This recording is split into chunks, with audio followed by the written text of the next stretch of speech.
ایجرن کرنا تھا اس کی وجہ سے، افطار کی وجہ سے۔ علی احمد صاحب کا مائک کھولا، پلیز پابندی کیجیے گا۔ علی محمد سر 5 منٹ کر دیں سر، خیر 1 منٹ اپنی ثواب پہ دیں۔ 5 منٹ پورے۔ بسم اللہ الرحمن الرحیم، اللہم صلی علی محمد وعلی آل محمد۔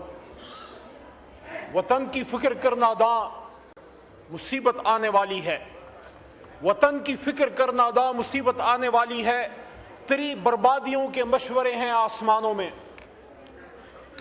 آپ کیا سمجھتے ہیں کہ کیا صرف ایران نشانہ ہے؟ ایران بہانہ ہے، پاکستان نشانہ ہے۔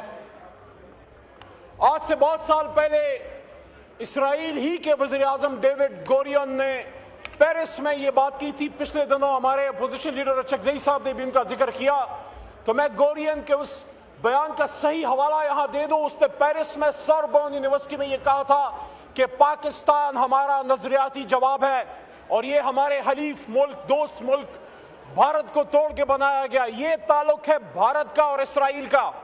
الٹیمیٹلی خدا نخواستہ اگر ایران کو نقصان پہنچتا ہے تو یہ نقصان پھر پاکستان کا ہوگا۔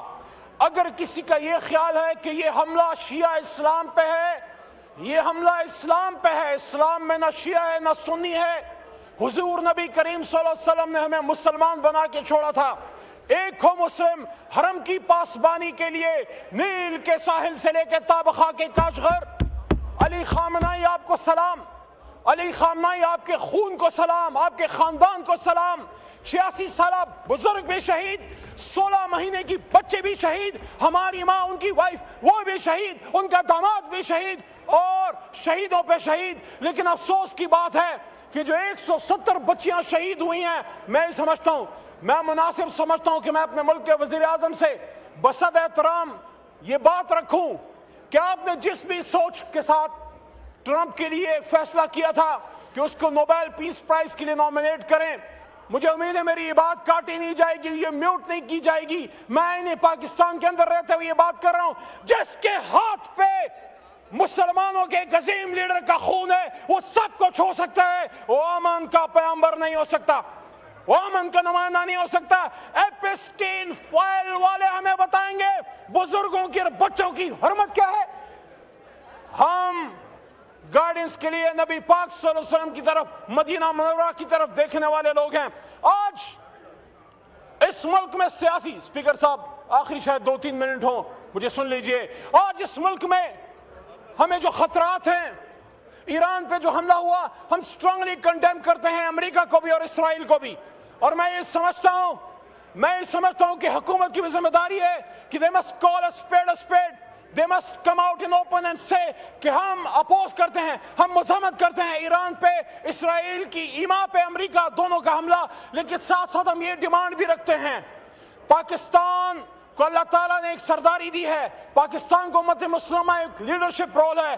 ہم نے عرب کنٹریز کو ریکویسٹ کرنی ہے کہ آپ کا سوئل ایران کے خلاف یوز نہ ہو، لیکن ہم نے ایران اور عرب ممالک کے بیچ میں مصالحانہ کردار بھی ادا کرنا ہے، ہم نے ان کے بیچ میں مسائل کو حل کرنا ہے۔ یہاں اس ایوان سے اس پورے سیاسی نظام کو تقویت دیں، یا ان کیمرہ سیشن بلائیں، یہاں وزیر اعظم صاحب سب سے پہلے آئیں، بتائیں قوم کو اعتماد ملے۔